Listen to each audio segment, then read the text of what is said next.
na conversa, no bate-papo, que aí o Nadson interfere comigo.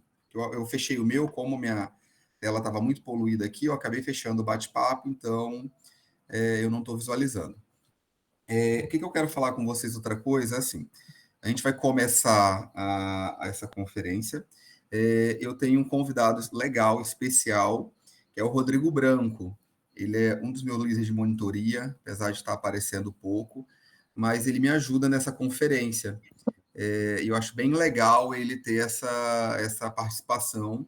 Ele faz comigo hoje essa parte final, que é a parte de exame físico e anamnese, então por isso que ele está participando com a gente, tá? Então, eu vou dar o início a essa introdução, vou dar uma pincelada com vocês, relembrando algumas coisas de forma bem rápida, porque a gente não perde muito tempo, porque senão fica bem maçante esse material. Então, esse material é um material para não ser tão maçante.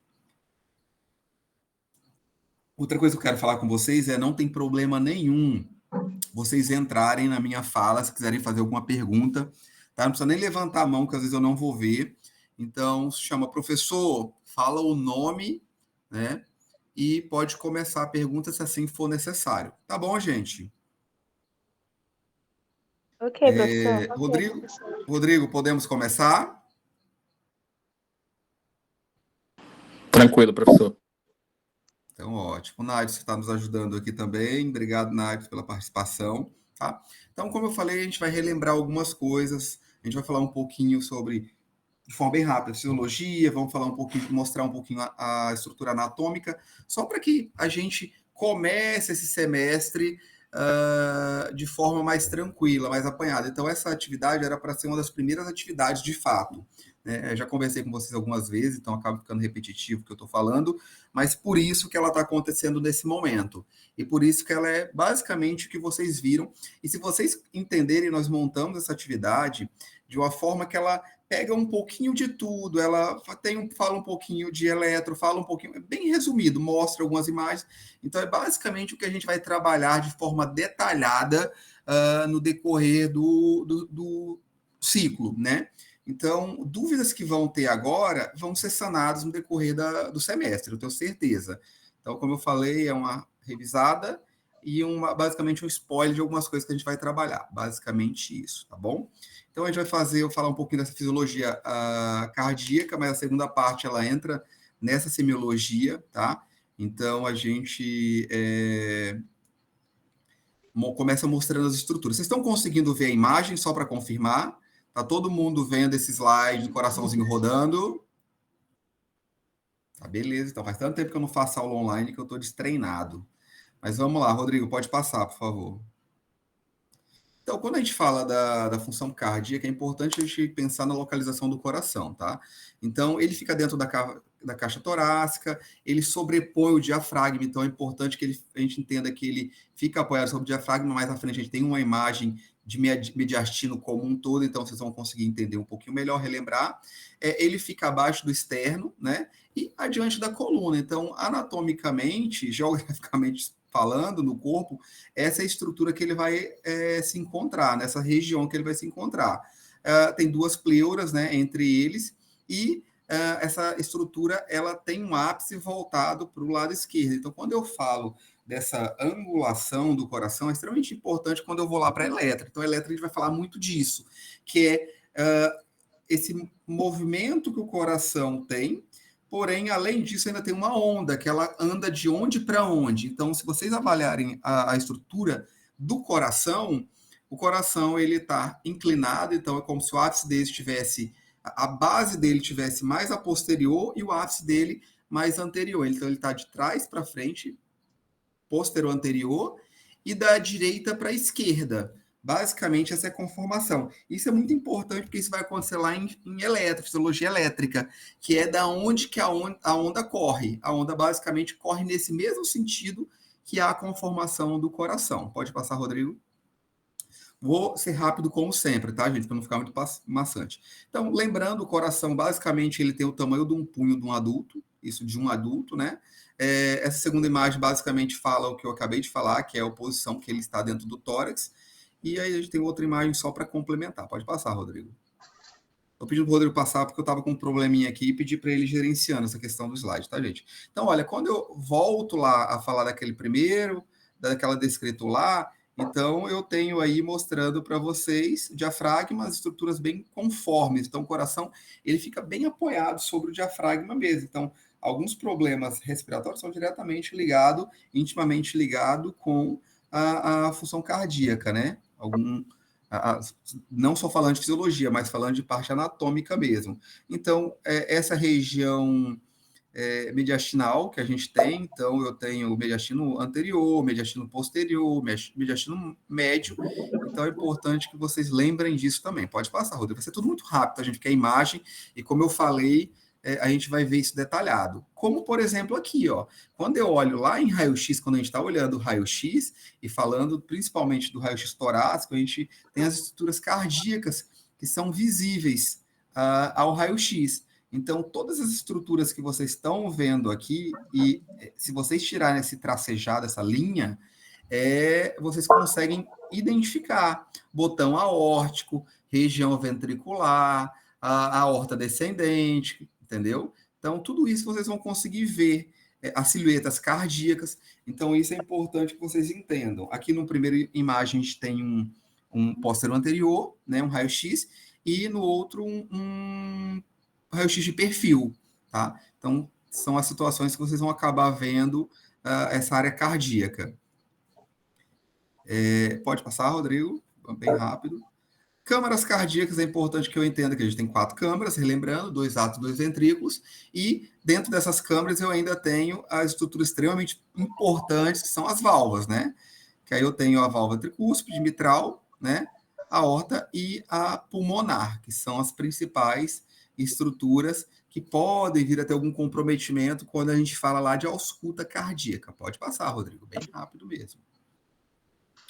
A gente tem uma animaçãozinha aí, só para vocês entenderem como que acontece esse ciclo cardíaco, né? Sincronismo causado pelo atraso do nó atrioventricular, né? E que faz esse delayzinho entre átrio e ventrículo. Aí vocês veem a imagem das válvulas abrindo e fechando. A gente vai mostrar elas de novo mais um pouquinho. Pode passar, Rodrigo? Rapidamente. Aí a gente tem as estruturas valvares, né? Importantíssimas. Então, na primeira imagem, eu tenho elas fechadas. Então, eu tenho a mitral e a tricúspide. Obviamente, a tricúspide para vocês é claro, né? Tem 3 cúspidezinhas. Então, essa da direita, na primeira imagem. E no movimento de sístole. Então, quando há sístole, elas se fecham. Contrapartida, a válvula aórtica e a pulmonar vão se abrir. Na diástole acontece o oposto. Então, nada de anormal e de não familiar para vocês até então, acredito. Pode passar, Rodrigo. Estruturas cardíacas. Então, quando eu falo de estruturas cardíacas, é importante eu saber e lembrar que eu tenho pericárdio, a estrutura pericárdica, que é a estrutura fibrosa, e a serosa. Então, a fibrosa, ela está mais exteriorizada. Então, o pericárdio, ele basicamente tem várias finalidades, mas uma das finalidades é manter o coração dentro da área cardíaca em conformidade, ou seja, estabilizado, é como se que ele fosse a estrutura que sustenta o coração dentro da caixa torácica, se eu desconsiderar os outros órgãos que vão estar rodeando. Mas eu tenho a estrutura fibrosa e eu tenho a estrutura serosa, que ela é mais íntegra. Internamente, essa serosa, ela tem mais contato com o músculo cardíaco. E dentro desse espaço existe um líquido pericárdico. Esse líquido é importante falar para vocês que o normal dele varia no adulto de 15 a 50 ml, né? O que passa disso me caracteriza algumas patologias, como, por exemplo, a pericardite. Lembrando também que essa estrutura, a fibrosa principalmente, ela tem uma elasticidade muito preservada, limitada. Então, quando eu tenho uma pericardite, por exemplo, estrutura fibrosa, o espaço pericárdico com muito líquido, eu posso gerar vários problemas, né? Então, isso eu consigo visualizar lá na ausculta, essa alteração de líquido pericárdico, mas contrapartida também eu tenho, a gente fala, tipo assim, pouco elástica, mas eu posso ter um aumento de 150 até 200 ml, ou seja, passa de 15 a 50, que é uma média, mais ou menos uma normalidade, e de 150 até 200 ml, esse pericárdio ele pode aguentar de líquido. Só que quando eu já entro de 150 a 200, eu já começo a evoluir para tamponamento cardíaco, que é uma outra síndrome que provavelmente vocês já viram ou vão ver mais à frente, né? Então, é uma complicação, o tamponamento cardíaco, e ele acontece porque há um limite para a dilatação desse saco pericárdico, né? O pericárdio, ele dilata não tão quanto deveria, ou quanto se esperaria, ou acredito que o ideal dele, mas a partir de 150 a 200 ml acontece a possibilidade gigantesca de tamponamento cardíaco, quando o coração ele fica esmagado, ele fica apertado, porque tem muito líquido dentro do espaço pericárdico. Pode passar, Rodrigo, só uma curiosidade, tá? Eu ainda tenho o miocárdio é basicamente a estrutura funcional, né, como descreve aí. Então, ele é composto por músculo estriado, e é ele, de fato, que é estimulado a fazer a contração. Então, lá no saco pericárdio, da pericardite, ele tem as funções estruturais de manter o coração dentro das áreas sem rotações grandes. Contrapartida também é como se fosse uma fluidificação, e ele tem a funcionalidade de fazer com que o coração ele trabalhe, expanda de forma precisa, sem gerar atrito. Por isso que o saco pericárdico é tão importante. Mas aí, falando de miocárdio, então o miocárdio é a fibra, de fato, que recebe o impulso elétrico e que faz as contrações e relaxamentos propriamente ditos também no coração. Eu ainda tenho uma interna, ele é espelhado, bem lustoso. Carlos, alguma pergunta, Carlos? Carlos, tudo bem? Alguma pergunta, Carlos? Não. Endocárdio, formato por esse endotélio da parte mais interna. Pode passar, Rodrigo.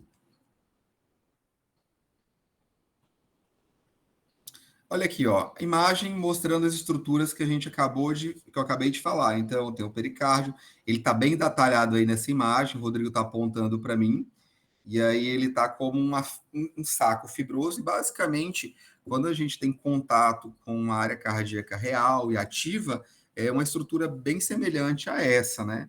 Ela é como se fosse uma película transparente, bem densa, a gente puxa ela, ela é bem rígida. E aí na imagem do lado eu mostro toda a estrutura, então ele detalha de fato o saco pericárdico, esse espaço que eu tenho é onde fica o líquido pericárdico, como eu falei, o normal é de 15 a 50 ml, e ele tem essa funcionalidade de lubrificação, de gerar e dar movimento a essa musculatura. Pode passar, Rodrigo. Ainda eu tenho os vasos importantes, então, quando a gente para falar, é importante que eu entenda anatomicamente onde cada estrutura está. A veia cava superior e a veia cava inferior. Eu tenho as veias pulmonares, a artéria pulmonar e a artéria aorta, né? Então, relembrando, o sangue vem pela veia cava, ele é direcionado pela artéria pulmonar, né? E ele retorna após a oxigenação, voltando pelas veias pulmonares superiores e inferiores, ele volta ao coração oxigenado e ele é direcionado pela aorta por todo o corpo, tá? Isso daí eu acho que é tranquilo para vocês também. Pode passar. Olha aí, mais uma imagem.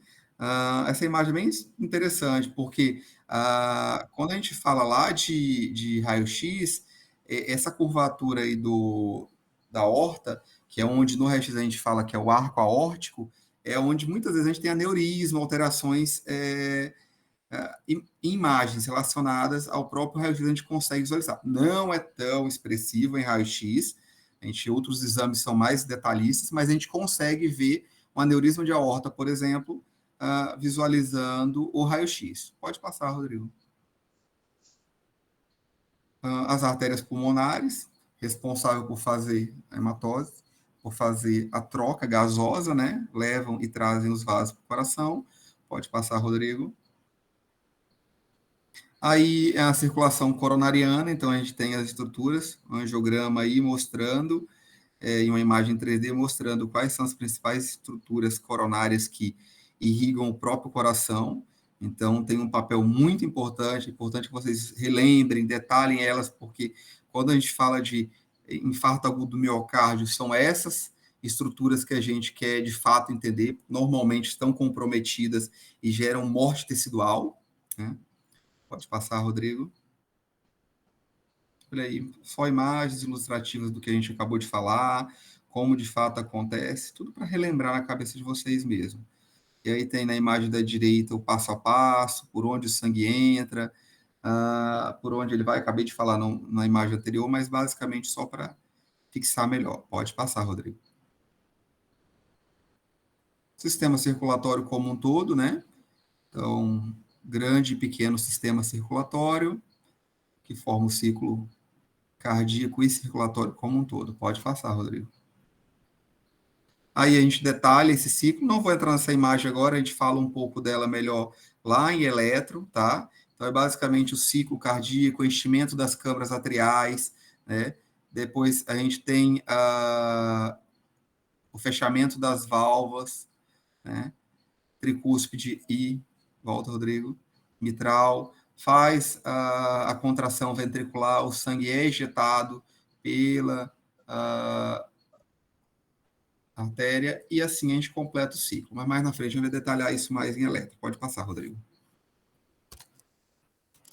Condições elétricas, aí só relembrando um pouquinho que eu acabei de falar, que a gente ia falar um pouquinho de função elétrica aqui, mas não é o foco. Agora, é importante a gente entenda nas estruturas que a gente tem o nó sinoatrial ou o átrio ventricular. O mesmo nó sinoatrial é o sinusal, né?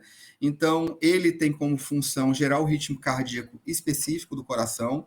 Então, todo o débito cardíaco gerado, ele parte o impulso elétrico dele. Lá em elétron a gente fala da fisiologia, fala como que essa onda é gerada, da onde que ela começa, como que ela gera essa carga eletromagnética, mas o nó sinoatrial é responsável por fazer essa descarga e marcar o ritmo. Contrapartida, eu tenho o átrio ventricular, que ele faz um atraso fisiológico e é o que gera a não compatibilidade de mesmo momento de contração de um para o outro. Então, quando o impulso ele vai do sinoatrial para o átrio ventricular, o átrio ventricular gera um delayzinho, se a gente possa falar dessa forma, e faz com que o tempo seja retardado, seja atrasado, e aí há tempo de enchimento. Então, basicamente, essa função dos dois. Legal falar, e aí eu falo muito lá em eletro também, quando só o nosso sinoatrial ou sinusal está comprometido, o átrio ventricular assume a função, e aí que a gente tem, às vezes, os bloqueios de ramo, porque eu tenho frequências cardíacas deficientes, mas discretas e menos expressivas. Pode falar, Rodrigo, passar. Ainda a gente tem os feixes de His e as fibras de Purkinje.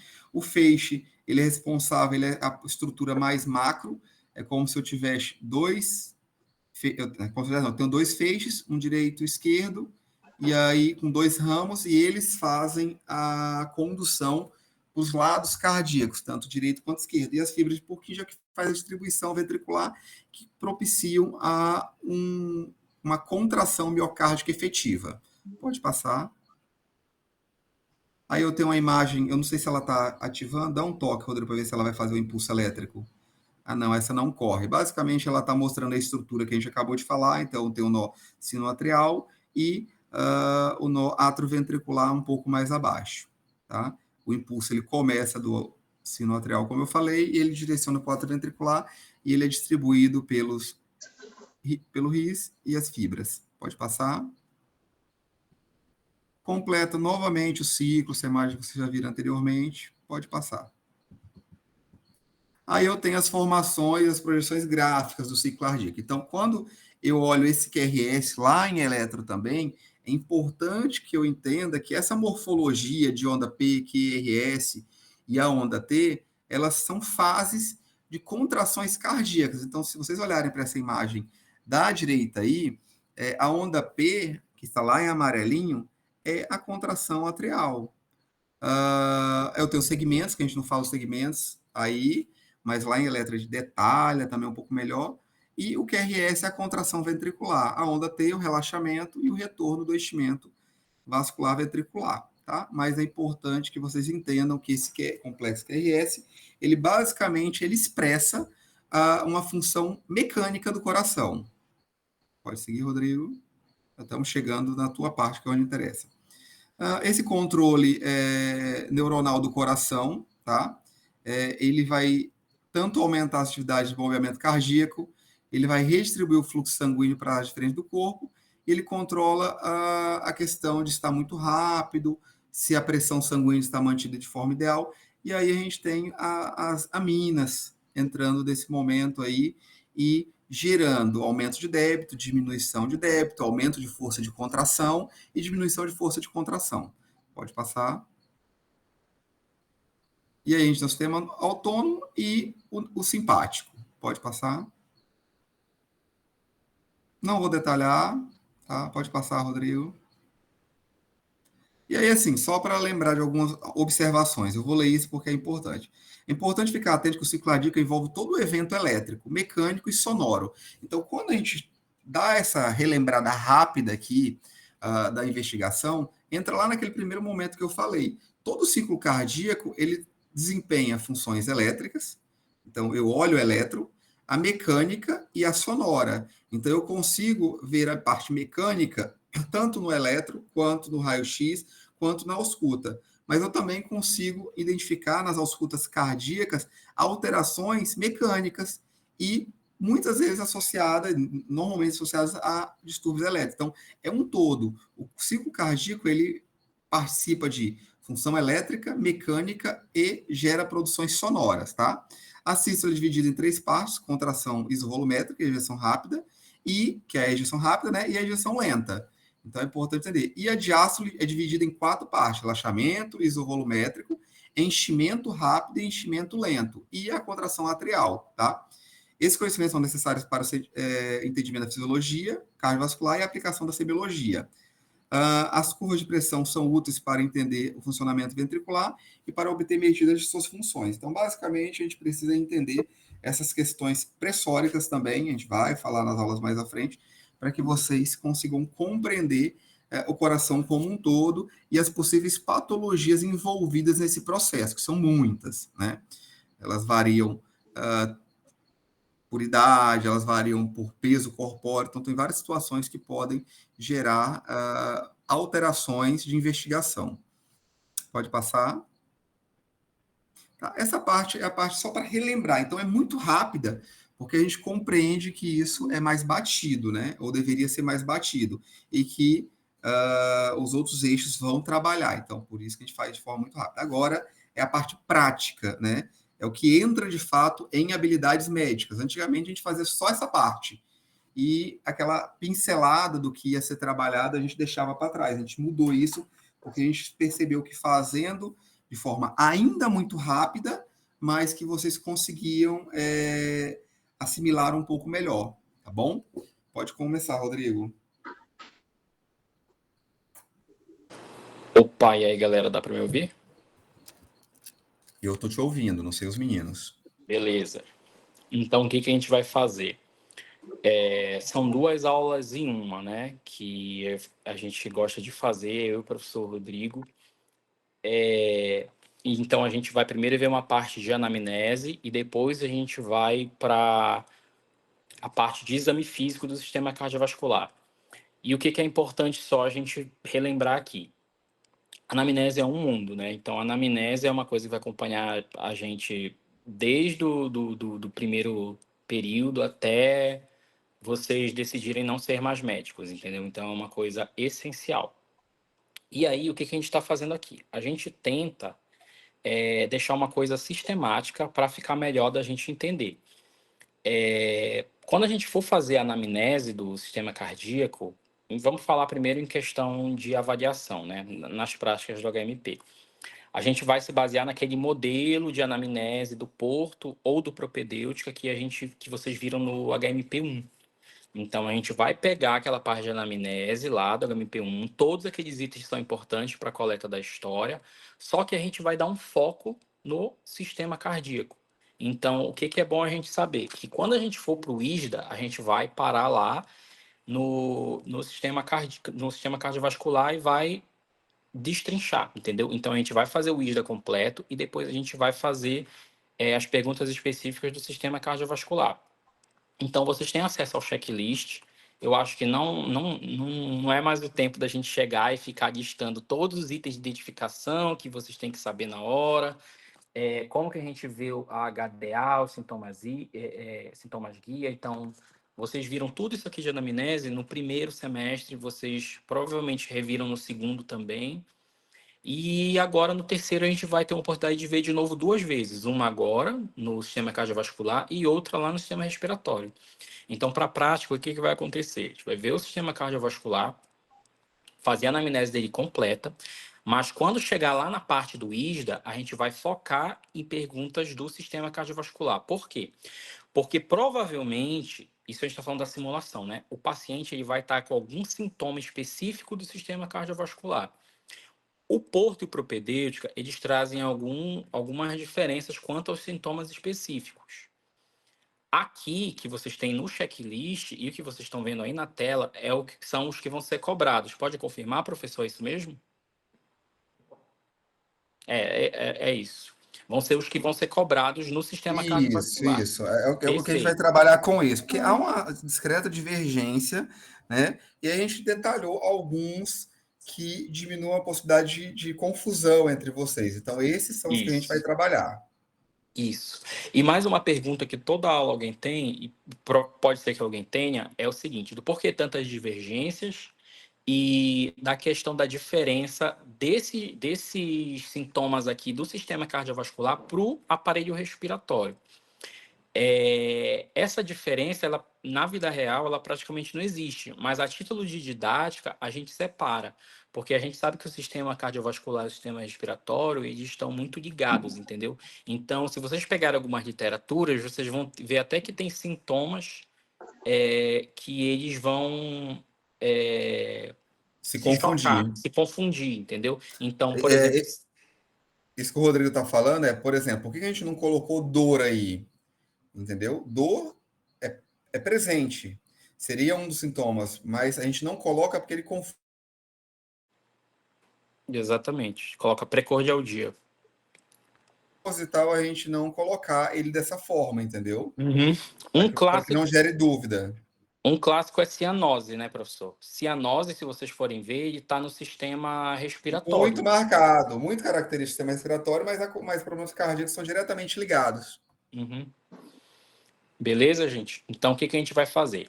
Então, se alguém tiver alguma dúvida ou quiser perguntar alguma coisa, pode perguntar. Mas aí a gente vai passar rápido para a gente detalhar bacana o exame físico, entendeu? A anamnese, como eu já vi em outros semestres, é importante a gente só frisar essa parte do IS daqui, tá bom? Então, a gente vai chegar na anamnese, vai fazer a identificação geral do paciente, vai coletar o HDA e ver o sintoma guia. O paciente ele vai falar o sintoma guia dele e a gente vai sacar na hora que esse paciente ele tem um sintoma cardiovascular, um ou dois, de alguma doença, patologia do aparelho cardiovascular. A gente vai fazer o ISDA completo, né? Fez o ISDA. E depois a gente vai destrinchar esses outros sintomas do paciente aqui e ver quais ele tem, entendeu? Além do que ele expôs. Deu para entender? Passou Pessoal, aí. qualquer dúvida, esse é o momento. A nossa aula de hoje ela é basicamente voltada para anamnese e exame físico. É claro que tudo vai ser clareado e mais exposto no dia da prática, mas qualquer dúvida, sinalizem. Não ficou claro, beleza, até porque assim, a gente tem essa atividade, os checklists estão direcionando vocês, então, se não tiver nenhuma dúvida, beleza, mas teve dúvida, levanta a mão, entra e faz a pergunta em tempo, tá bom? Beleza. Então chegou. Na hora que eu for abrir, então bora só delimitar aqui um pouquinho a característica de cada um desses sintomas. Quando o paciente vai ter síncope. Síncope é o que a gente costuma confundir com desmaio, entendeu? Então, quando a pessoa diz que ela desmaia, geralmente ela está se referindo a síncope, diferente da lipotimia ou de hipotímia, que eu já vi algumas pessoas falarem. A lipotimia, ele é aquela sensação de desmaio que a pessoa tem, mas ela não perdeu a consciência. Então, o que confunde muito é síncope e hipotimia. Então, o segredo aí é a perda de consciência.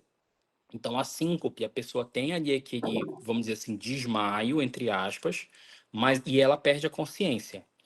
Adipotimia não. Adipotimia seria razoavelmente o que a gente costuma chamar, a grosso modo, não é isso, mas seria a cara branca, entendeu? A pessoa tem a sensação de desmaio, mas ela não perde a consciência. Então, isso é muito importante para a gente fazer a delimitação do sintoma que o paciente está sentindo. Uma coisa é de ter síncope, outra coisa é de ter hipotimia.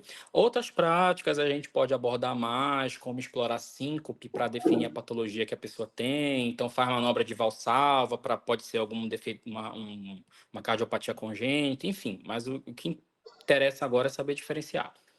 Precordialgia. Então, a precordialgia ela é importante a gente poder delimitar quando ela é específica, né? Então, a gente vai ter algumas especificidades dela, dor irradiada, como ela começou, entendeu? Sintoma de melhora, sintoma de piora. Para tudo isso, principalmente para precordialgia, é importante a gente fazer e abordar na questão do IDCID, né? Mais para frente a gente vai entender também que a gente vai aprender a diferenciar a precordialgia de outros tipos de dores no tórax. Por exemplo, dor pleurítica, entendeu? Então é importante a gente saber delimitar isso e saber coletar esse sintoma. Palpitação. Para muitos de nós, parece ser uma coisa óbvia o que é palpitação, né? Então, mas para o paciente, não. Então, é importante a gente ver, tanto na precordialgia também, quanto nos outros sintomas, como a gente vai perguntar. Então, a gente não vai chegar com o paciente e perguntar, tem palpitação? Pode ser que ele entenda, mas pode ser que ele não entenda, dependendo da vivência dele, do grau de escolaridade e tudo mais. Então, a gente só fala para o paciente, o senhor sente seu coração bater mais forte quando o senhor está parado, alguma coisa assim, ou do nada, tome muito cuidado, porque às vezes a pessoa ela pode dizer que ela sente, entendeu? Você, eu sinto, eu sinto. Só que, tipo, ou o cara tomou um susto, ou ele praticou algum tipo de atividade física, ou ele tomou algum energético, entendeu? Então, esse tipo de coisa que a gente tem que se atentar. Como a gente coleta informação também, entendeu? Porque a gente pode... Às vezes o paciente ele só para, e aí, estado de silêncio, repouso total, e ele começa a sentir o coração, aí ele pode confundir achando que é. Então, essa Isso. palpitação está mais relacionada a um aceleramento, a um ritmo que gera um desconforto. Então, normalmente a palpitação ela vem associada a um desconforto, ou seja, aumenta o ritmo e gera uma agitação psicomotora. Uhum. Isso. Esses próximos dois que eu vou falar, ele gera um pouquinho de polêmica no aluno, mas ele é mais uma questão de estar avaliando na anamnese se o paciente tem mesmo, né? Se você vai lembrar de averiguar se o paciente tem mesmo, do que você perguntar para o paciente. Mas dê um jeito de, na hora da prática, perguntar para o paciente. Então, edema. Lógico que no exame físico a gente vai ver se o paciente está com o edemaciado, vai classificar o edema, etc. e tal. Mas é importante a gente perguntar para o paciente se ele tem inchaço nas pernas. Depois, no exame físico, a gente detalha melhor isso, entendeu? Então é importante perguntar também. Varizes é importante a gente perguntar, então pergunta se o paciente tem varizes. Mesma história. No exame físico a gente vai averiguar se ele tem depois, mas é importante fazer essa pergunta até para saber que vocês vão lembrar de ver isso no paciente, né, com sintoma cardiovascular. Claudicação intermitente. Claudicação intermitente é um sintoma bem comum. E que confunde muito aluno, né? Isso. Ele é bem comum o paciente cardiopata sentir e que é importante também para a gente diferenciar de algumas outras patologias. Tem algumas síndromes específicas que tem, entendeu? Mas claudicação intermitente é quando a pessoa ela tá andando, ela sente uma dor na perna e ela tem que parar de andar por conta dessa dor. Ela está mais relacionada com a questão do retorno venoso do que algum tipo de coisa, né? Então a gente tem que saber destrinchar isso também, tem que avaliar, às vezes, se tem um paciente que ele é obeso, entendeu? Então aí é óbvio se o cara está muito acima do peso, ele vai sentir essa questão da dor na perna. Então tem muita coisa para a gente avaliar quando ele diz que ele está com claudicação intermitente, entendeu? Então, os sintomas do ISDA que a gente vai perguntar e vai ser cobrado são esses aí. Se alguém chegou a ver o checklist, né, que tem no manual, confirme depois se é esses mesmo. E aí, depois disso, a gente faz as perguntas do hábito de vida, antecedentes pessoais e familiares. Tem tudo no checklist para vocês averiguarem. Alguém tem alguma dúvida? Eu tenho no caso, eu queria saber se o ISDA, a gente faz o ISDA, aí depois vai para o HDA? Não, primeiro tu pega, chega o paciente, faz o HDA, ele vai te dar o sintoma guia, entendeu? Aí tu tem duas opções. Ou tu já pega o sintoma que ele vai te dar, vamos supor, o paciente chega lá e diz, ai, doutor, eu vim aqui porque eu desmaiei. Que ele vai perguntar, eu desmaiei. Aí tu fala assim, tu desmaiou? Mas como que foi esse desmaio? Quando que foi? Aí ele vai falar, eu fui levantar da cama rápido, e aí eu perdi a consciência, eu desmaiei e caí assim no chão, entendeu? Aí tu pergunta para ele, mas aí tu sente que tu perdeu a consciência e tudo mais, tu lembra o que aconteceu depois? Aí fala assim, eu lembro o que aconteceu. Eu desmaiei assim no chão e eu fiquei. Então, aí tu já fica atento, né? Bom, então ele não desmaiou. Vamos dizer assim, síncope, né? Ele teve uma síncope, ele teve uma hipotimia. A partir disso, tu já pode investigar direto.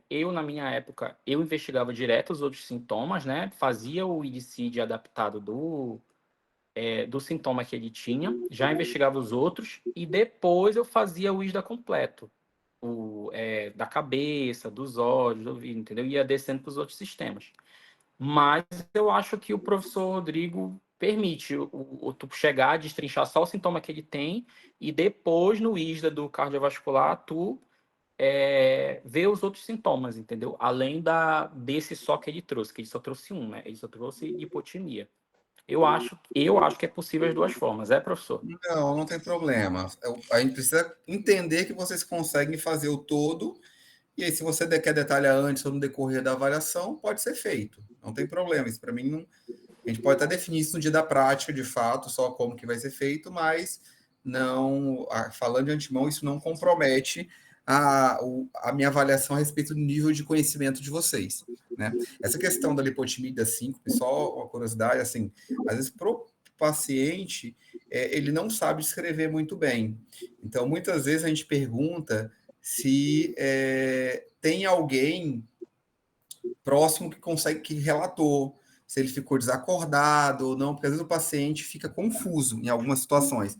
Então, às vezes pergunta, o que o senhor sentiu? Tá, tinha alguém perto? Tinha, o que a pessoa falou? Porque às vezes a pessoa de fato perde a consciência, ela estava sentada, ela fez um quadro, mas não muda a condição postural dela, e ela fez um quadro e volta depois de alguns segundos como se nada tivesse acontecido, então ela nem percebeu. Então, se tiver alguém perto, consegue relatar melhor. Com relação a outro sintoma, que é a claudicação intermitente também, só reforçando, igual o Rodrigo falou, e está certíssima a fala dele, acontece nas pernas, né? Normalmente por conta de algum ateroma, algo do tipo que gera uma deficiência de vascularização, e ela gera essa dor. Mas pode acontecer também nos membros superiores, tá? Só para ficar claro. Ela geralmente acontece em membros inferiores, mas pode acontecer tanto nos membros inferiores quanto superiores também ao mesmo tempo, tá? Só para ficar claro. Qualquer dúvida do Leonardo aí?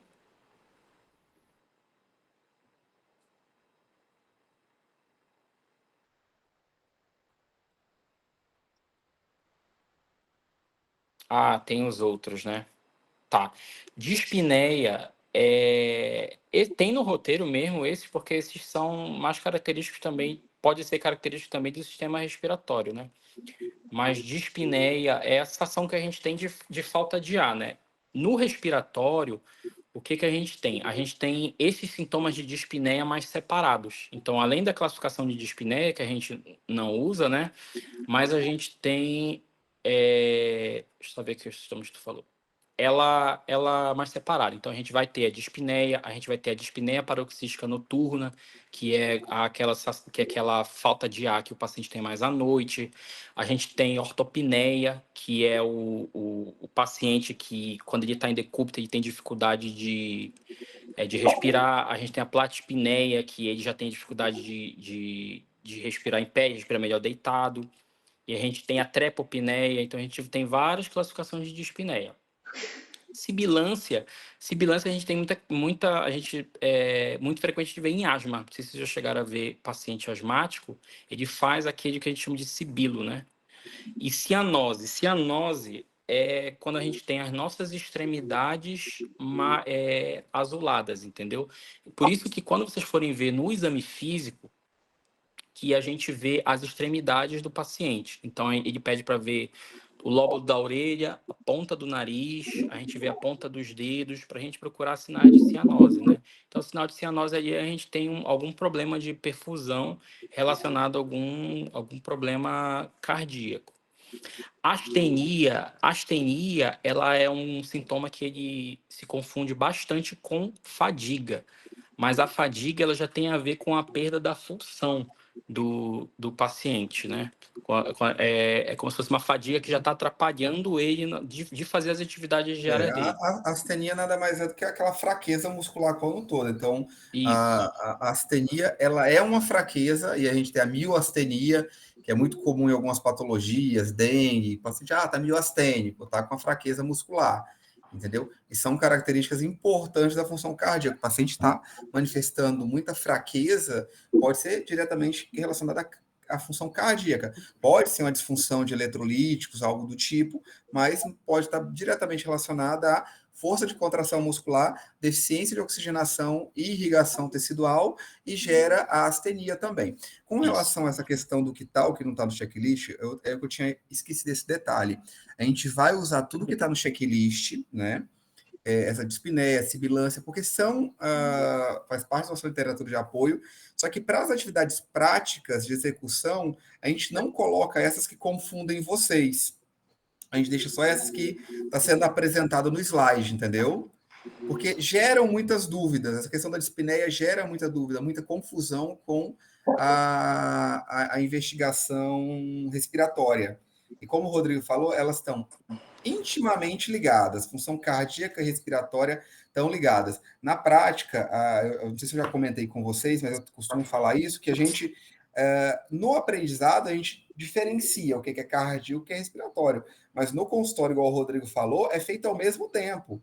Então, é como se fosse um pacote só, essa investigação cardiorrespiratória, né? Aqui a gente acaba separando elas. Mas só para ficar claro, a gente vai, sim, querer que vocês compreendam tudo que está no checklist, mas para as atividades, para a simulação, para detalhamento, a gente vai trabalhar com essas dos slides, tá bom? Fechou?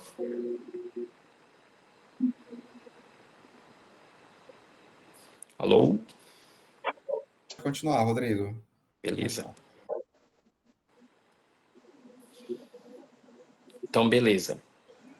Então, a gente vem agora para a parte do exame físico cardiovascular, né?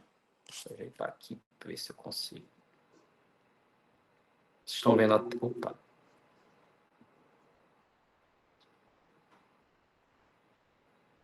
Beleza. Então, tem tudo aqui.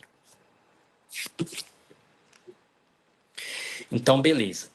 Ninguém tem dúvida de anamnese, né? A gente vai prosseguir. Se eu não me engano, essa vai ser a próxima prática de vocês, sem ser essa. A primeira vai ser agora de anamnese, né? E a próxima vai ser de exame físico. Eu acho que eu tenho um vídeo que eu gravei com a Camila há muito tempo atrás, não sei se já foi disponibilizado para vocês podem ter uma ideia melhor de como que a gente faz o exame físico. Então, primeira parte do exame físico, o que é importante a gente ver? Como todo exame, né, a gente vai chegar com o paciente, vai se identificar, vai dizer que a gente já realizou a higienização simples das mãos, a gente precisa explicar o procedimento para o paciente, a gente vai pedir que o paciente tire a camisa, eu já vou pontuar isso, uma coisa importante depois, e a gente vai acompanhar o paciente para a maca, para ajudar ele. Vão confirmando depois se essas coisas têm no checklist, né? O que tiver, vocês têm que fazer na hora. O que é bom a gente frisar aqui? Pedir que o paciente tire a camisa. Isso é polêmico. Por quê? Porque muitas das vezes a pessoa alega o seguinte, ela chega na hora do OSCE, ela não pede para o cara tirar a camisa, faz todo o exame com o esteto em cima da camisa do paciente, né? E aí, mesmo tendo sido avisado, já aconteceu algumas vezes, e aí ele alega que o médico de verdade o médico de verdade não faz isso, entendeu? Tipo, ele não pede para o paciente tirar a camisa, alguma coisa assim, entendeu? Se vocês forem ver literatura, guideline, tudo bonitinho, recomendação de um exame físico de qualidade, ele tem essa recomendação. Pedir que o paciente tire a camisa, ou no máximo, se não puder, tu coloca aqui por dentro, né? Mas o estetoscópio, ele tem que ter o contato com a pele do paciente. E ainda que não tivesse, olha o grau de humildade que a gente tem que ter, né? A gente, a gente nem é médico ainda, entendeu? A gente não tem experiência de ausculta, a gente está aprendendo ainda e a gente quer fazer o exame físico por cima da cabeça do paciente, a gente não conhece os sons direitos ainda, entendeu? A gente está aprendendo, então o ideal seria vocês fazerem do jeito certo mesmo, entendeu? E assim, Não. só resumindo o que o Rodrigo falou, assim, e sendo bem objetivo, o médico que não tira a camisa para fazer uma avaliação, ele está fazendo a avaliação de forma equivocada, errada. Então, professor, mas tem muito que faz, está errado. E a gente está aprendendo o que é certo. Então, o que é certo é avaliação cardiorrespiratória tem exposição de tórax. É claro que a gente vai respeitar a privacidade do paciente, é claro que a gente vai ter um espaço. E aí, lá no HMP1, vocês aprenderam qual é o espaço ideal para fazer a avaliação do paciente, mas nós estamos aprendendo o que é certo. Então, tem que tirar a camisa. Não tirou a camisa no OSCE, zera toda a estação. Fechou, gente? Então, beleza. Então, fechou a apresentação. Aí, alguém tem alguma dúvida ainda sobre a apresentação? A gente vai pulando para a gente não voltar depois, tá? Senão a gente não precisa mais. Beleza, então. Aqui a gente vai começar o exame físico mesmo. E aí, o que a gente precisa entender de exame físico, não só de sistema cardiovascular, mas de todos os aparelhos quando a gente for ver. Exame físico, no geral, a gente segue 4 etapas clássicas. Que a gente vai realizar com o paciente, né? A gente faz a inspeção, depois palpação, depois percussão e depois ausculta. E aí, dependendo do aparelho, a gente tem variações. Então, na inspeção, a gente tem a inspeção estática, que é o paciente parado, né? Geralmente não, a gente não usa nenhum tipo de manobra, é só a gente observar algumas coisas no paciente, entendeu? Faz algumas coisinhas de perfusão, de pulso, etc e tal. E depois a gente vai para a inspeção dinâmica, que geralmente envolve alguma manobra, entendeu? Pede para o paciente se movimentar, enfim. O que é interessante a gente fazer aqui no exame físico do sistema cardíaco? Primeiro, a gente faz uma inspeção geral do paciente, que ela é imensa, entendeu? Ela é muito grande e a gente tenta reduzir o máximo possível para colocar só os pontos principais, porque senão não ia dar tempo de vocês fazerem tudo, né? E depois a gente faz uma inspeção focada no tórax do paciente, né? Na área cardíaca dele.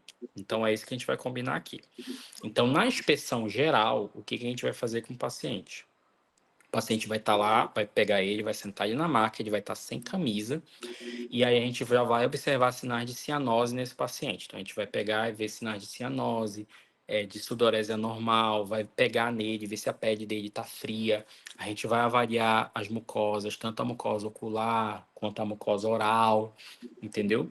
E a gente vai ver fazer manobra de perfusão capilar, né, no paciente. Então, assim a gente já consegue avaliar diversas coisas, né? Então, a gente vê manobra o tempo de enchimento capilar nele, né, bilateralmente, tanto do lado direito quanto do lado esquerdo. Então, a gente vai ver e ver se o tempo de enchimento capilar dele é fisiológico, né, que seria menor que 3 segundos. E aí, com o paciente já sentado, vocês têm que falar isso na hora, né? Então, vocês já observam aqui na região jugular dele, né? Se ele tem estase jugular. Estase jugular seria um retorno venoso anormal na jugular que ela vai ficar batendo mais forte. Vai ficar nitidamente pulsante, entendeu? Então, existem graus de estase jugular. Se vocês forem pegar a literatura, vocês vão ver isso daí.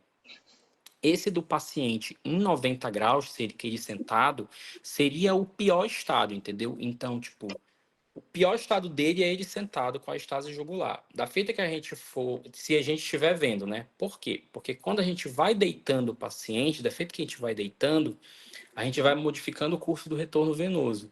E aí, modificando esse curso do retorno venoso, fica mais fácil da gente ver. Vocês querem ver isso? Pega aquele colega de vocês que é bem magrinho e vocês deitem ele na cama, né? Decúbito dorsal. Vocês vão deitar ele e vocês olhem para cá para o pescoço dele. E vocês vão ver que, por conta do retorno venoso, né? E que vai ter o equilíbrio da gravidade, ele vai estar com a jugular dele pulsante. Vocês vão conseguir ver melhor. Entendeu? Então tem esse tipo de diferença por conta da mudança da posição, da gravidade, retorno venoso, etc e tal.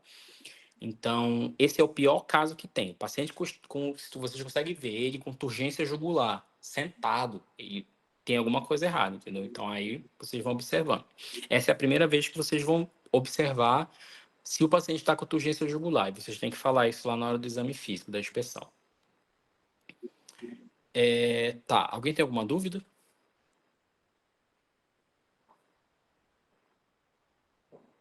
Não? Tá. Aqui é uma coisa interessante. Eu gosto de colocar isso daqui mais para a gente ver algumas coisas que a gente pode identificar no exame físico. Isso daqui é mais a critério de curiosidade, tá? Então, quem tiver aí, eu nunca vi o professor Rodrigo cobrar isso em prova ou em OSCE, ele não, provavelmente não vai ser agora que ele vai cobrar com a turma de vocês, mas é só para vocês terem uma ideia, entendeu? Do quanto é importante a Não, gente não ver. cobro, mas é super legal essas informações. Não cobro porque a gente está num ciclo básico, mas é muito legal mostrar isso para eles agora. Só para a gente ter uma noção do quanto que é bacana a gente fazer esse link da inspeção, só da parte da inspeção estática do exame físico com alguma cardiopatia. Então, na primeira imagem aí, vocês veem esse lóbulo da orelha do paciente, que ele é meio assim, rachadinho, né? Eu já tive a oportunidade de ver, acho que uns 3 ou 4 pacientes assim, internados, e isso é característica de doença coronariana. O nome disso é sinal de Frank. Então, o paciente que ele está já com doença coronariana, ele está com uma área cardíaca já que já está isquêmica há algum tempo, mas ele está fazendo uso de antiagregante plaquetário para poder manter e tudo mais, ele tem esse sinal de Frank. Ele tem essa mudança no nosso corpo, ela tem muito a ver também com os mecanismos de perfusão que o nosso corpo ele busca, né? Então, mecanismo de adaptação.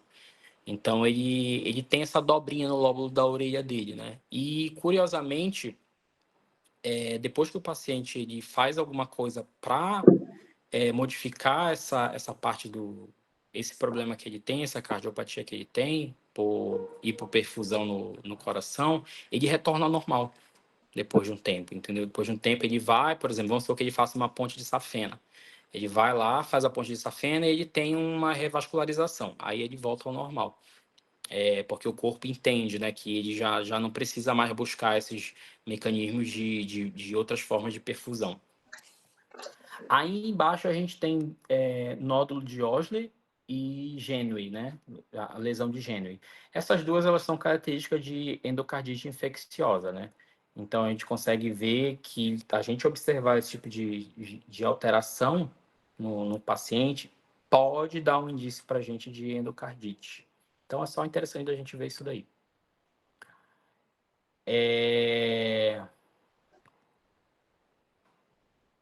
Tá.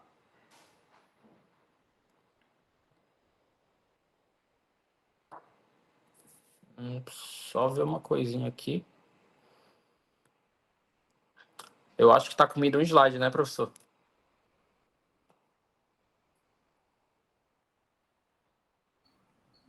Passa de novo, apresentação, inspeção,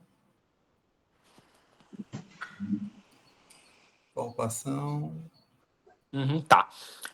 Eu acho que sumiu um slide, depois eu vejo o que foi que aconteceu, mas dá para seguir Aqui no aqui. material. Mas pode seguindo, pode Então, seguir. tô seguindo. Então tá. Passou a inspeção, aí o paciente vai estar sentado, aí a gente vai ver ele e vai fazer vai analisar a estase jugular dele. Beleza. Então eu quero que vocês imaginem aqui o paciente está sentado. Seria bacana se tivesse presencial que a gente botava um aluno sentado e fazia tudo nele. E aí, agora, a gente vai começar a fazer a palpação dos pulsos, entendeu? A gente vai ver a palpação vai palpar os pulsos do paciente. Essa ainda é a parte da inspeção que eu falei geral. Não é a inspeção do tórax ainda propriamente dita, né?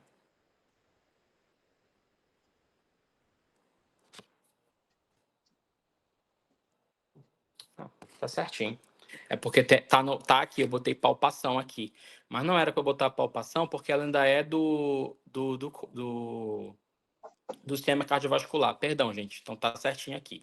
Então, aí o que que eu vou fazer? Eu vou palpar os pulsos do paciente, né?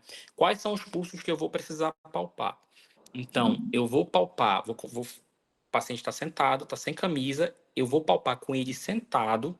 Posso deitar ele e palpar logo? Posso, fica a teu critério. Mas eu gosto de fazer assim. Então, o cara está sentado, aí eu venho aqui com ele, começo a palpação dos pulsos. Eu começo no carotídeo, depois eu venho aqui no axilar e tem que fazer, lembrando de fazer bilateralmente, né? Então, faz de um lado, faz de um outro. Lembrando do braquial, aqui. Depois o radial, aqui. Depois o ulnar, aqui. Beleza? Tem outros pulsos. Ah, eu posso palpar o pulso aórtico aqui. Eu posso palpar outro pulso, etc e tal. Eu acho que fica a teu critério, mas tu vai perder tempo. O que o professor Rodrigo tá mostrando no checklist são os pulsos que ele vai palpar para avaliar vocês, entendeu? Aí a gente deita o paciente. Essa Deitou questão ele. do palpar sentado e de gostar mais, Rodrigo, é uma recomendação que vocês façam o paciente sentado primeiro, tá?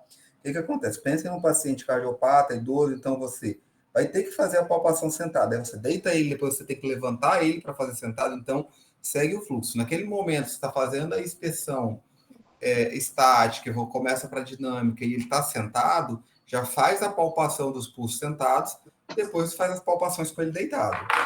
Isso. E lembrando, né?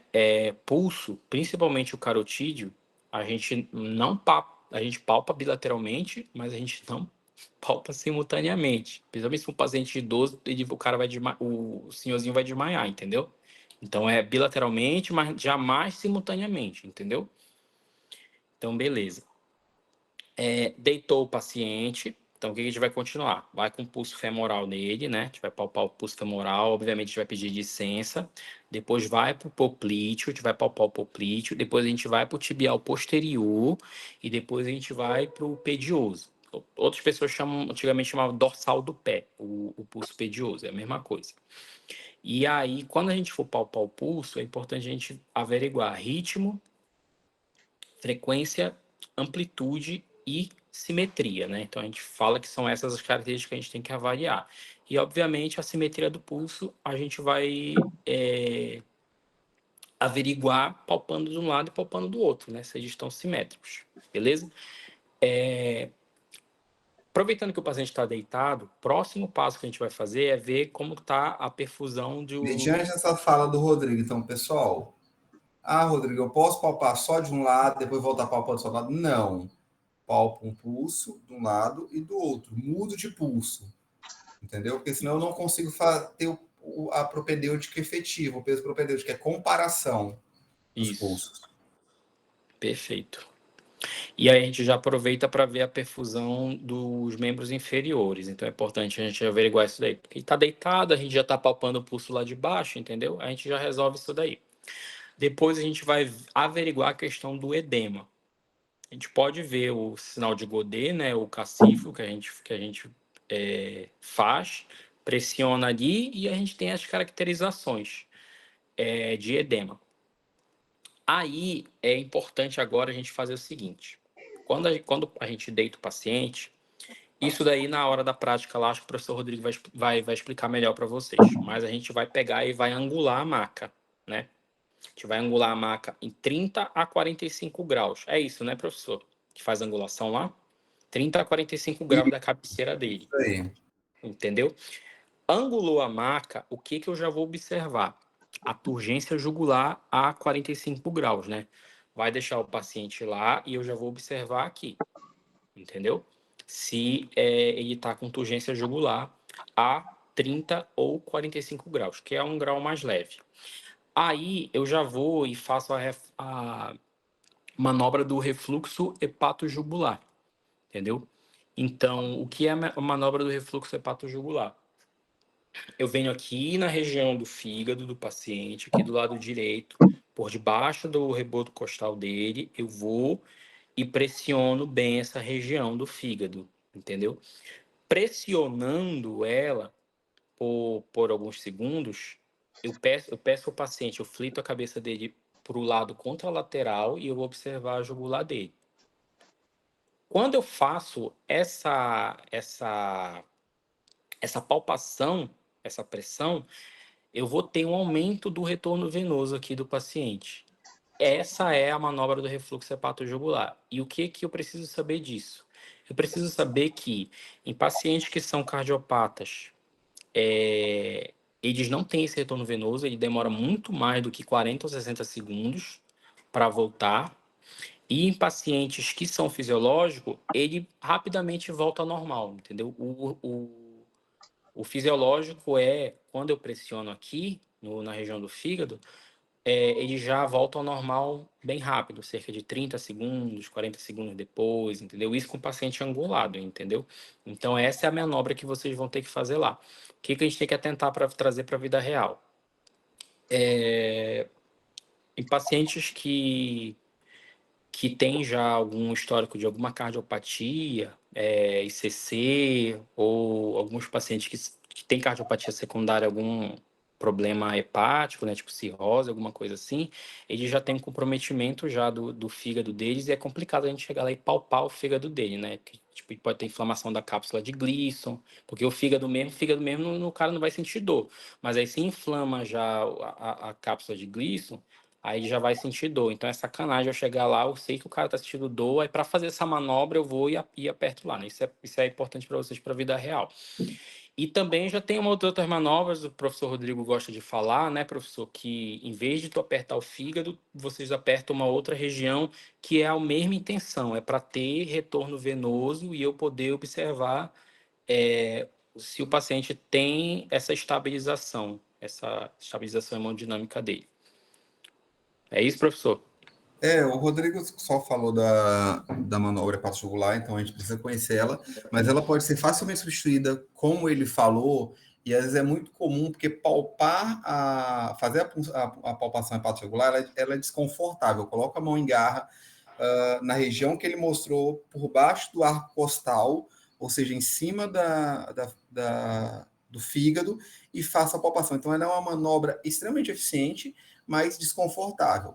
Ponto. O Rodrigo frisou bem. Então, a gente pode desempenhar outras funções, outras manobras, que é, por exemplo, a epigástrio jugular. Então, ao invés de você palpar em cima do fígado, você palpa a região epigástrica. Ela vai fazer a mesma função, vai fazer o bloqueio. Talvez ela seja um pouco mais lentificada, algumas literaturas falam, mas ela é eficiente tão quanto. A gente vai demonstrar na prática para vocês. Beleza. Então, beleza, galera. Aí, o que a gente vai fazer aqui agora? Na inspeção, beleza, deixa eu só ver aqui. Tá. Beleza. Então, terminei de palpar. Agora sim, eu vou passar para a parte do exame físico cardiovascular. Essa era a parte do exame físico geral, para eu fazer. Então, o que eu vou fazer agora? O paciente vai estar deitado, ele vai estar com a cabeceira inclinada, né? E aí eu vou fazer a inspeção do pré-córdio agora. Tá lá tudo. Ignora essa parte aqui, tá, galera? Essa parte aqui da ajustar a cabeceira da maca. A cabeceira da maca ela já tinha que estar ajustada quando eu fosse fazer a manobra, né? Do refluxo hepatojugular e de observar a turgência jugular, tá bom? Isso era para estar para cá para cima. Aí tá. Então vai começar bem aqui. Inspeção do pré-córdio. O que eu vou fazer na inspeção do pré-córdio? Primeiro eu vou delimitar a região do pré-córdio, do tórax do paciente. A gente tem uma confusão um pouco com a zona de Ziegler, né, que é a zona que dá a área cardíaca da gente, né, que ela é uma zona basicamente para a gente ver quando a gente tem um risco cardiovascular. Por exemplo, eu tenho uma ferida, uma facada, entendeu? Ou um tiro. Aí eu tenho, assim, pela zona de Zidler, se essa lesão ela pegou no coração mesmo ou nos grandes vasos, né? Porque os grandes vasos entram nessa região da delimitação de zona de Zidler.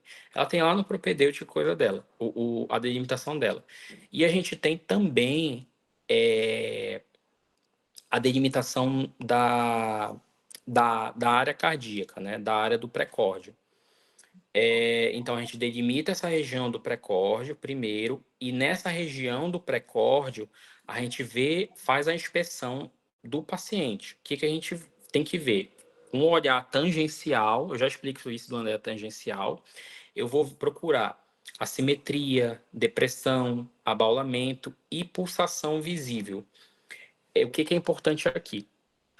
Existem muitas outras coisas que eu posso observar na inspeção, mas mesma coisa lá do pulso ou dos outros itens.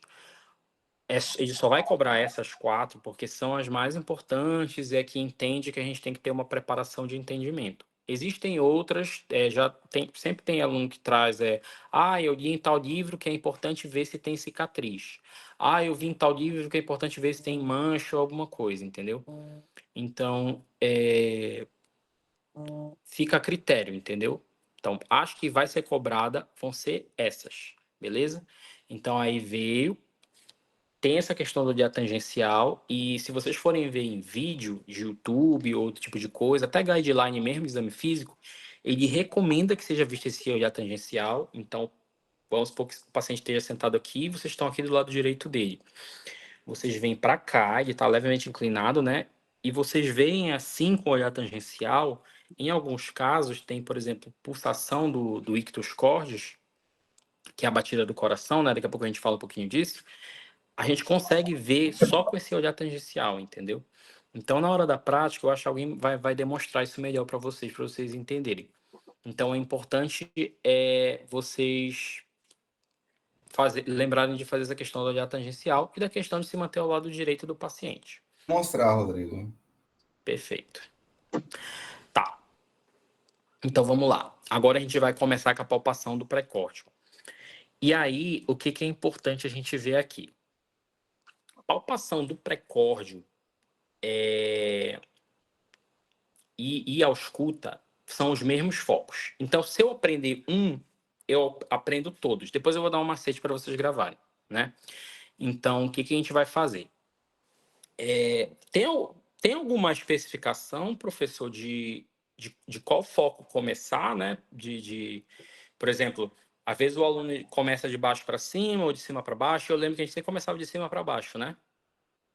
Porque como a gente trabalha muito com técnicas de investigação cefalocaudal, então sempre a gente vai avaliar de cima para baixo, da direita para a esquerda, mas são mnemônicos, não existe assim. E aí nós vamos trabalhar, porque nós estamos falando de educação e saúde, a gente usa métodos mnemônicos, mas eu posso olhar tudo de cima para baixo, baixo para cima, não há erro nisso, mas para nós, para o HMP3, a gente segue a estrutura cefalocaudal da direita para a esquerda, entendeu? Perfeito. Para início das investigações. Beleza. Então, o que a gente vai fazer? O paciente está lá deitado, né? E aí, eu vou palpar bem aqui nele, tá? Lembrem disso. Eu acho que isso não tem no checklist, eu não sei se tem no roteiro, mas eu vou palpar aqui nele. O que eu vou fazer? Por que eu tô palpando ele aqui? Vocês já vão entender. Eu vou procurar um ponto anatômico que a gente chama de ângulo de Louis. Se escreve Louis, eu acho que algumas pessoas falam ângulo de Louis, sei lá. Tem gente que fala ângulo de luz, mas não, é de Louis, porque é o nome do cara lá, que ele é francês. Aí eu vou palpar, e ele é um ponto que a gente tem aqui, que ele é da junção do manúbrio com o corpo do externo. Por que eu palpo ele? Por um motivo. Quando eu palpo esse ângulo, eu sinto essa dobrinha aqui, vamos dizer assim, né? Se eu vou um pouco para a direita ou para a esquerda, eu vou meio que cair aqui num buraco, né? Vou cair num buraco. O que é esse buraco? Esse buraco é o segundo espaço intercostal. entendeu? Então, o ângulo de Louis, a gente faz essa palpação dele para a gente ter a referência do segundo espaço intercostal, entendeu? Tanto do lado direito, que vai me dar um foco, quanto do lado esquerdo, que vai me dar um outro foco. Deu para entender isso? É esse o motivo que eu palpo o ângulo de Louis, entendeu? Palpo ele, que ele vai me dar como referência. Quando o cara é safo, ele nem precisa chegar aí e passar, ele já sabe onde fica, ele já coloca o esteto direto e o escuta. Então, como a gente está aprendendo, a gente precisa saber exatamente onde está o foco e a gente fazer a escuta do paciente. Então, é por isso que a gente toma como referência o ângulo de Louis. Beleza. Como é que a gente vai fazer? Palpa o ângulo de Louis, vem um pouquinho para cá, né? E aí eu já sinto no segundo espaço intercostal, aqui, né? E aí eu venho e faço a palpação do primeiro foco. Então, tá, outra coisa importante. Por que eu estou palpando o foco? Eu estou buscando frêmitos. Eu já vou explicar essa questão do frêmito também. Estou buscando frêmitos. Tem literatura que fala que cada tipo de patologia é uma região da mão que a gente palpa, né? Eu gosto de palpar aqui com a região hipotenar, se eu não me engano é esse o nome, né? Hipotenar. Eu venho e palpo aqui, com essa região. Mas acho que tem literatura que permite palpar com essa região aqui, né, professor? Com a ponta dos dedos. Que você... Na realidade, a palpação ela pode ser feita com polpa digital, com interfalangeal, com região hipotenar. O que vocês precisam entender quando vocês falam de palpação é que a sensibilidade envolvida, então a estrutura óssea precisa estar em contato com a pele do paciente, porém, algumas regiões, como a interfalangeal e a polpa digital, elas geram mais dificuldade de tato para algumas pessoas. Então, como média geral, a gente usa a região hipotenar. Ela é uma região mais delimitada e é uma região que normalmente não gera tanta interferência, porque por que a literatura fala, eu pego pessoas que vão fazer com a palpação digital, de polpa digital. Mas aí tem a polpa digital mais densa. Perde a sensibilidade. Então, de forma geral, todas essas três regiões podem ser usadas, mas nós direcionamos vocês que estão aprendendo a palpar com a região hipotenar, assim como o Rodrigo falou, que é que ele tem mais afinidade. Beleza, então continuando. Aí eu venho aqui, palpação, né? Para cá, para a direita, nadinha para external direita, no segundo espaço intercostal, eu vou ter o primeiro foco, que é o foco aórtico. Aí eu venho para cá, para a esquerda, nadinha para external, dessa vez linha para external esquerda, eu vou ter o segundo espaço intercostal. Aí eu desço um espaço, no terceiro espaço intercostal, ainda na linha para external esquerda, eu vou ter o terceiro foco, que é o foco aórtico acessório. Aí agora eu vou descer 2 focos. Aqui na borda external inferior, ainda no lado esquerdo, no quinto espaço intercostal, eu vou ter o foco tricúspide. Aí eu venho para cá, agora na linha hemiclavicular, né? Então eu pego a clavícula, traço uma linha imaginária nela, e aqui eu vou ter o quinto foco, Rodrigo, que é você está demonstrando, tua câmera está fechada. Só por... Tu fechou tua câmera? Não, peraí. Dá Agora para estou te ver? vendo. Estou te vendo agora. Tá, É porque tu estava mostrando e estava fechado. tá, beleza.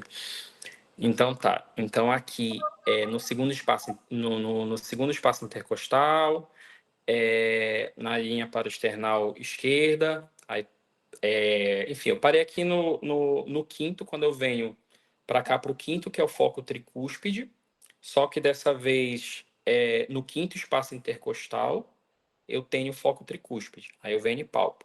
Aí eu venho para cá, que é o famoso ictus cordis. Então eu venho aqui, traço uma linha imaginária na clavícula, no meio dela, aí por isso que é a linha hemiclavicular.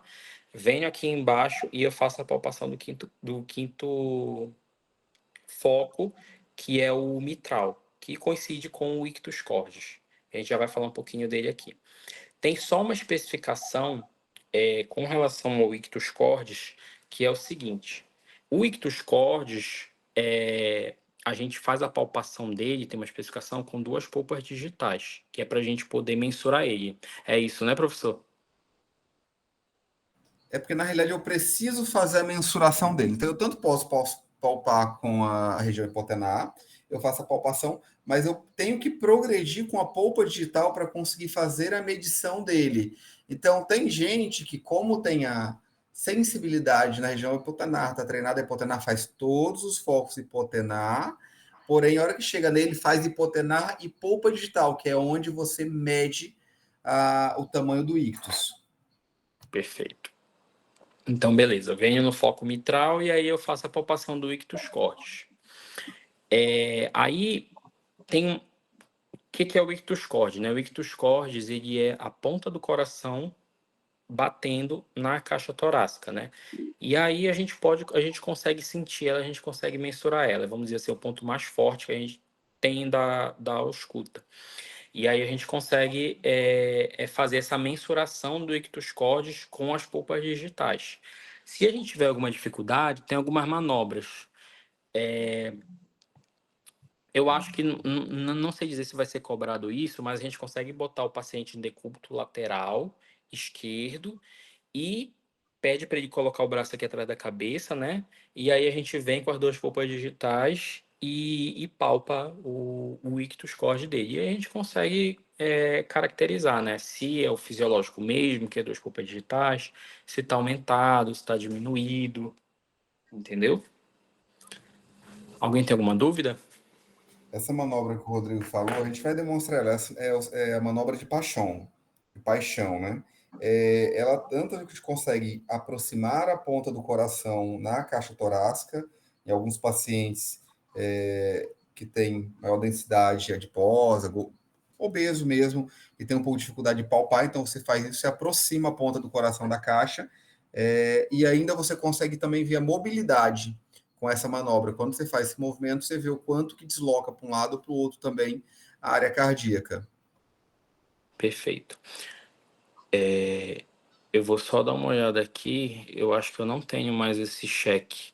Eu tinha um cheque todo Essa bonitinho. questão da resposta da Luana, que é o tamanho, ela varia de 2 a 2,5 centímetros, entendeu? É como se cada polpa digital medisse 1,5, 1 a 1,5. Então, ela não é muito precisa, até porque anatomicamente varia de paciente a paciente, mas a literatura fala isso. Então, de 2 a 2,5, e assim, acima disso, a gente considera como possível patológico. Beleza. E aí, o que a gente vai ver agora? Agora a gente vem para a parte da ausculta. Então, antes de eu fazer a ausculta, o que é importante? Esquentar o esteto, né, para não dar choque térmico, e eu começar a ausculta nos mesmos focos, entendeu? Então, não é necessário eu fazer toda aquela questão do ângulo de Louis, e isso aí eu recomendo uma questão da prática de vocês, né? Quando vocês forem fazer a prática. Até mesmo para ganhar tempo, né? Porque no dia da avaliação tem tempo. Tem tempo, né, cronometrado. Então, começa no foco aórtico, na hora da palpação, em busca de avaliar sopro, né? Então, começa no foco aórtico, pulmonar, aórtico acessório, tricúspide, mitral. Quando for ausculta, são os mesmos focos. Então, eu venho aqui, faço a ausculta no foco aórtico. Venho aqui no foco pulmonar, no foco aórtico acessório, no foco aórtico acessório, aqui no terceiro, perdão, no foco tricúspide e no foco mitral. Então, é isso que eu tenho que auscultar, tenho que fazer, né, a ordem da ausculta do paciente. E para terminar, é importante também eu auscultar as carótidas aqui do paciente, né? Não vão me falar que vocês vão auscultar a jugular, é carótida que a gente vai fazer a ausculta. Por quê? Porque eu vou estar buscando sopro desse paciente, possíveis sopros, entendeu? E aí eu vou precisar saber caracterizar B1 e B2. Antigamente, o HMP3 ele era tudo junto. Então, o professor Rodrigo ele fazia essa questão da ausculta de sopro, de caracterizar, da ausculta de sopro, não, perdão, da avaliação de sopro, de auscultar carótida, de sons, de B1, B2, ele fazia tudo nessa prática de exame físico. Agora, se eu não me engano, é separado, vocês vão ter uma prática só de ausculta, com sons, com manobra de retorno venoso, com outra coisa, né, professor? Isso, a gente colocou uma prática mais para detalhar e treinar um pouquinho mais o ouvido dessas bênçãos. Isso. Então é importante a gente saber caracterizar B1 e B2, aquela questão que geralmente vocês perguntam, né? Tipo, de B1 e B2 do tuntar, então, tipo, quando que eu vou ter um B1 maior, questão de hipofonese, questão de hipofonese e tudo mais, vai ser visto na prática de ausculta dos sons. Alguém tem alguma dúvida? Deixa eu ver aqui o chat. Não, tranquilo. Acabei de olhar, não estava conseguindo abrir agora. A última pergunta era da Luana. Pode seguir. Teria um valor em CM, porque o tamanho. Então, beleza. Aqui a gente já viu, né? A gente tem a linha que passa pelo ângulo de Louis. A gente tem a delimitação aqui, né? Da ausculta para a gente fazer. E a gente tem aqui os focos, né? Tá aqui. Aí aqui a gente tem, é importante a gente saber a delimitação anatômica de cada foco. Então, tirem logo o print aqui, mas isso tem no propedêutica. E antes de terminar, perguntar de novo se vocês têm alguma dúvida sobre qualquer uma da parte do exame físico que a gente passou aqui.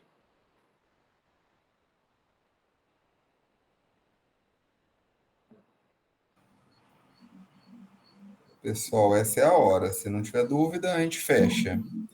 Beleza?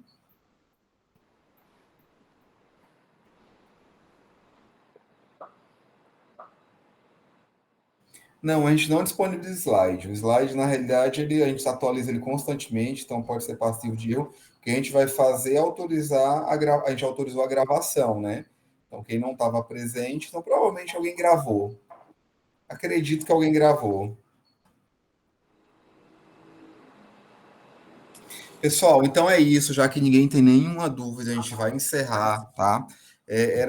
Claro que quando a gente faz uma prática presencial, a gente gera um pouco mais de dinâmica, mas a gente também consegue entregar para vocês o máximo que a gente tem via aula digital. Verônica, pergunta?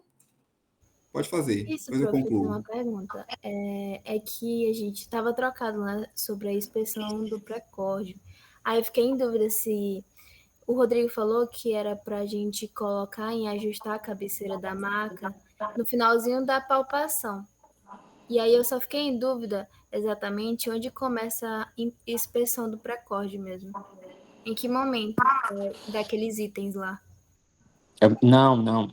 Eu acho que vocês entenderam errado. É quando deita, né, o paciente, e aí eu faço o ajuste da marca, né? Da angulação.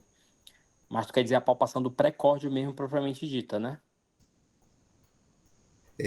A investigação do pré-corte ela acontece no primeiro momento. O paciente sentado na minha frente já começa a fazer a investigação com ele sentado de forma estática. Ele sentou, eu já começo a fazer a investigação, a inspeção. Quando o paciente ele deita, eu continuo o processo que o Rodrigo quis dizer aqui, eu já deito com ele com a cabeceira angulada, que aí é quando eu vejo a diferença de esse jugular, por exemplo. Isso Respondemos?